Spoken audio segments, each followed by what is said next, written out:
At our family anniversary dinner, my dad leaned in, napkin still in his hand. "Tell me the $200,000 I gave you, what did you do with it?" The room froze. Forks hung midair, my mother's smile cracked, and my brother's face drained of color. My pulse hammered, but I didn't flinch. "What money?" I asked, keeping my voice calm. The chandelier buzzed overhead, the only sound between us.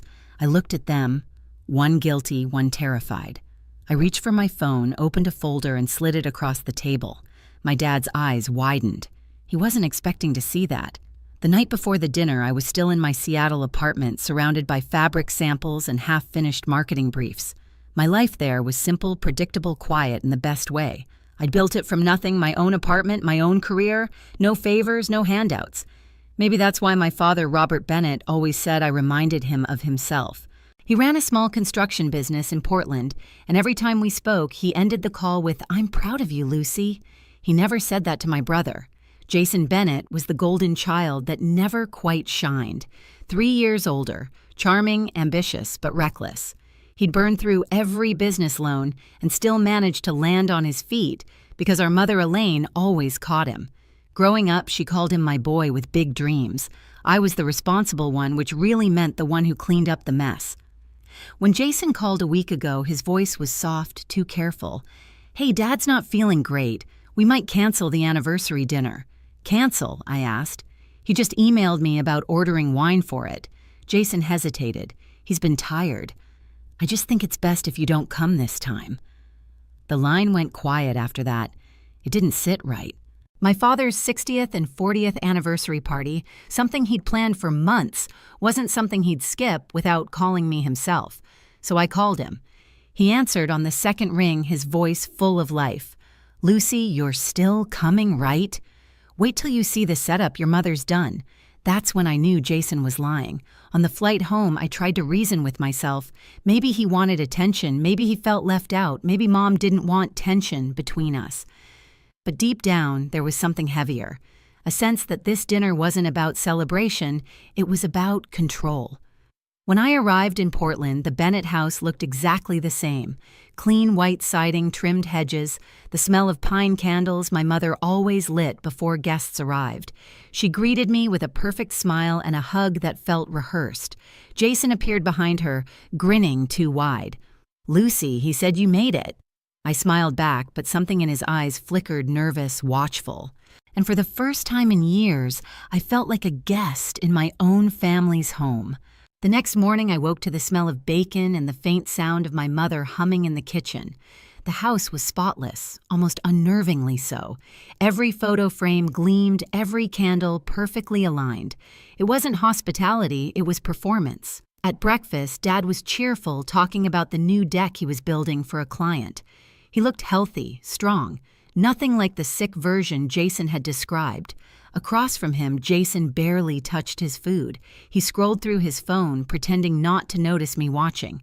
When Dad left to take a call, Mom leaned in. "Lucy, let's not bring up work or money tonight, okay? Your brother's been under stress." "Stress?" I asked. "From what?" She hesitated just long enough for the lie to show. "You know, Jason, he's just trying to figure things out. Don't make tonight tense." That's when I noticed her hands, her nails usually perfect, were chipped. It wasn't stress, it was worry. Later that afternoon, while setting the table for the dinner, I heard Jason in the next room on the phone. His voice was low but sharp. "No, I told you I'll pay it next week. I have it handled. Don't call me again."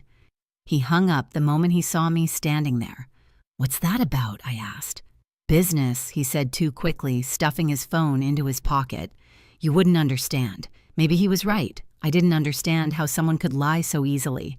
When he left the room, I noticed a thin stack of envelopes on the counter, payment receipts neatly folded. One of them addressed to an investment firm I recognized. My stomach knotted. That firm handled my father's accounts, not Jason's. That evening, as guests began to arrive, I slipped away to my old room upstairs. The light from the hallway hit the screen of my phone where an email alert waited. It was from my bank transfer confirmation, $200, $1,000 completed. I stared at the number. My name was on it. My heart pounded so loud I barely heard my father calling from downstairs. I refreshed the page. The money came from a joint account, a name I hadn't seen in years. Jason Bennett. My hands went cold. I didn't know how yet, but I knew why he'd lied about that dinner, and I knew the truth would come out at the table. I barely slept that night. The glow of my phone screen painted the walls while I scrolled through every transaction, every confirmation email. The pattern was clear, small test payments, first, then one enormous transfer, all under my name. The signature was digital, but the access came from someone inside my family. At sunrise, I went downstairs. Mom was making coffee, humming again like nothing was wrong. I placed my phone on the counter. "Mom, did you know about this?" I asked quietly. She looked up confused or pretending to be. "Know about what, honey?" I turned the screen toward her. The $200,000 $1,000 transaction glowed between us. Her face tightened, then softened. "Lucy, please." Jason was in trouble. It was supposed to be temporary. He said he'd put it back before anyone noticed. My stomach dropped. Before who noticed, Dad or me? She sighed, glancing toward the hallway as if Dad might appear. "You've always been so independent. You wouldn't miss it. Your brother needed help." That sentence landed harder than any slap could have. You wouldn't miss it. I picked up my phone and walked out before she could say another word. I drove to meet Aunt Marjorie, the only person in this family who never played favorites. Her diner smelled like burnt toast and coffee, comforting in its honesty. Marjorie didn't even look surprised when I told her. "I figured as much," she said, sliding a folder across the table. "He came here last month bragging about some investment deal. Paid for lunch with $100 bills. I kept the receipts. Inside were payments, watches, hotel bookings, luxury purchases, all dated within the same week the money disappeared. I took photos of everything, sent them to Caroline Ross' dad's lawyer and an old friend from college. She called within minutes. "Lucy, this isn't a misunderstanding. This is financial fraud. If your father thinks you took it, you need to clear your name fast." "I'm not confronting him yet," I said. "Not until they're both in the same room." Caroline paused. "Then make sure you have proof ready." I smiled, a bitter kind of calm washing over me. "I already do." That night, while Mom set the table and Jason poured wine, I sat at the far end, my phone resting beside my plate. The same folder I'd shown you in the beginning, that folder was ready. And so was I. The dinner began like every other family celebration. Too much wine, too many polite laughs, and just enough tension to choke on. The chandelier above the table cast soft gold light across a feast my mother had curated, like a magazine spread, roasted salmon lemon tart silverware so polished it reflected our faces back at us. Dad looked genuinely happy. His cheeks were pink, his laugh loud, his eyes soft when they landed on me. "Lucy," he said, pouring me a glass. "I still can't believe you flew in just for this." I smiled, forcing the words past the lump in my throat. "Wouldn't miss it for the world." Jason sat across from me, tapping his thumb against the table, his smile too wide, too bright. Every so often he'd glance at Mom and she'd give him a small nod as if keeping time in some unspoken rhythm of secrets. For an hour it almost felt normal. Stories about Dad's business, Marjorie teasing him about his new gray hair. I almost let myself believe the worst was behind me. But the lie sat between us, heavy and waiting. Then Dad leaned forward, napkin still in his hand, voice calm but deliberate. "Tell me, Lucy," he said, "the $200,000 I gave you, what did you do with it?" The laughter died midair. The room froze. Forks hovered. My heart slammed once against my ribs, then stopped. "What?" I whispered. He didn't blink. "The $200,000. I transferred it months ago. Your brother said you were using it for something private, but now I want to hear it from you." My mother's face went rigid. Jason's hand tightened around his wine glass. I swallowed, feeling heat crawl up my neck. What $200,000? Silence. The chandelier hummed overhead, the sound of its faint buzz suddenly deafening. Then Jason laughed too loud, too forced. "Come on, Dad. Lucy's probably forgotten. She's got so much going on in Seattle." Dad's gaze cut to him. "Forgotten? 200,000 isn't pocket change." Jason's smile faltered. I could feel every guest watching us, pretending not to listen. Even Aunt Marjorie stopped mid-sip, her eyes narrowing. "I never received that money," I said, finally steadying my voice. "If you sent it, I didn't see a cent." Dad's brow furrowed. I have the confirmation, Lucy. Same account you used for the business fund. It was your name. I took a slow breath, forcing calm over the storm in my chest. Then maybe you should look closer at who else had access to it. Mom stiffened. Robert not here. He turned toward her, confused. Why not? If there's a problem, we can fix it. Jason set his fork down, the clink sharp in the silence. Dad, it's not a big deal. I can explain. Explain what I asked, cutting him off. My eyes locked on his. The transfer you made using my name or the hotel bills that came right after. He froze. Dad turned to me sharply. What are you talking about? I reached for my phone, unlocked it, and opened the folder. My hands were steady now. I slid the screen across the table toward him. Here, every transaction. The same account, same timestamp, but authorized from Jason's IP address. Receipts, payments, even screenshots of his calls with the investment firm. Dad scrolled his face, draining of color. Jason, you did this. Jason's voice cracked. Dad, please, it's not what you think. I borrowed it. I was going to pay it back. Borrowed. My father's voice rose sharp and cold. You forged your sister's access and stole her money.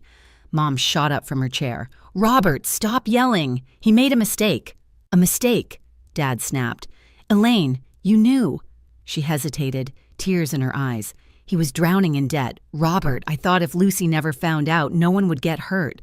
I laughed, the sound bitter. You thought I'd never find out. You signed my name. You let him take everything. Jason stood, hands trembling. I was desperate, Lucy. I didn't mean to ruin anything. Desperate enough to let Dad accuse me of theft, my voice broke. You sat there and watched me get humiliated for something you did. The guests were silent now. No more chatter, no clinking glasses. Just the sound of my father breathing slow and furious. He turned to my mother. You two planned this. Robert, please, she whispered. It was for our family. He slammed his hand against the table, the plates rattling. No, Elaine. Family doesn't lie. Family doesn't steal. Jason's voice shrank. Dad, don't do this. We can fix it. Dad took out his phone. You're right, we can. He dialed without hesitation. Yes, I need to report a theft. $200,000. My mother's scream was instant. Robert, stop. Don't do this to him. He didn't even look at her. He did this to himself. Jason sank back into his chair, his hands over his face. The lights flickered, the hum of the chandelier turning into a soft electric drone. I sat there quietly, my pulse steady. 30 minutes later, the police arrived. Their flashlights cut across the glass red and blue lights spinning through the window. The room looked smaller, almost colorless now. Jason didn't fight when they asked him to stand. Mom begged, sobbing, clutching his arm, but he wouldn't meet her eyes. Dad signed the statement without a word. When he looked at me, there was no pride this time, just heartbreak. Lucy, he said, voice rough, I'm sorry. I shook my head. You believed what they told you. You had every reason to. He reached for my hand, but I pulled away gently. You wanted to know what I did with your money, I said. I protected it from them. The officers led Jason out. Mom followed, shouting promises that no one believed anymore. The door slammed behind them, leaving only silence and the faint echo of sirens fading into the night. Aunt Marjorie came over, placing a hand on my shoulder. You did the right thing, she whispered. I looked down at the folder still open on the table, the screen dimming. Maybe I said softly, but it doesn't feel like it. Dad sank into his chair, rubbing his temples. I raised them both, he muttered. How did we end up here? I didn't answer. There was nothing left to say. Outside, the lights of the patrol car reflected off the window, the same cold shimmer that had once come from our chandelier. And in that moment, I realized something simple and final. Sometimes justice doesn't sound like victory. It just sounds like silence.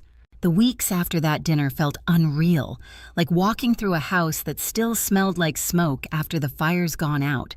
Portland was quiet. The headlines faded. The whispers around town did not.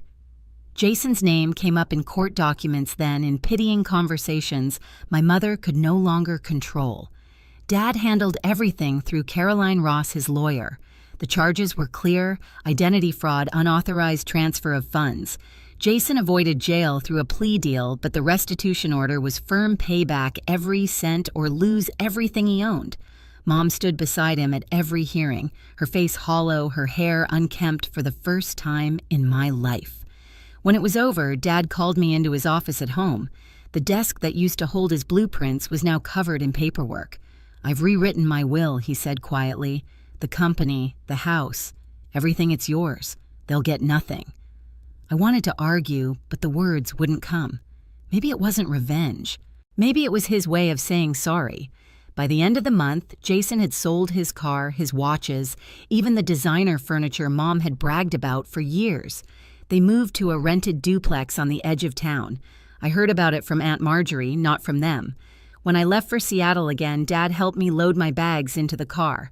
The sky was gray, soft rain misting the driveway. He handed me an envelope.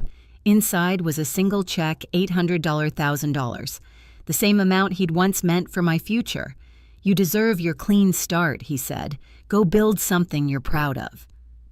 As I drove north, the city lights of Portland disappeared in the rearview mirror. What replaced them wasn't peace, not yet just clarity. 6 months later, I stood in front of my boutique in downtown Seattle Harbor Line studio. The sign still smelled of fresh paint. Inside, sunlight spilled across racks of tailored jackets and silk scarves, each tag handwritten with my initials. The $800,000 my father gave me had turned into more than a business. It was a quiet reclamation of everything I'd lost. Dad visits sometimes, bringing coffee and that same proud half-smile he used to give me when I was little. Aunt Marjorie says the store feels like closure. Maybe she's right. I haven't heard from Mom or Jason in months. Their restitution payments come in slowly, small, mechanical reminders of what greed costs. Sometimes when I close up at night, I think about that dinner table, the hum of the chandelier, the silence after truth hit. Betrayal doesn't always destroy you. Sometimes it sharpens you. If you've ever had to defend your name against your own family, tell me your story in the comments. You're not alone.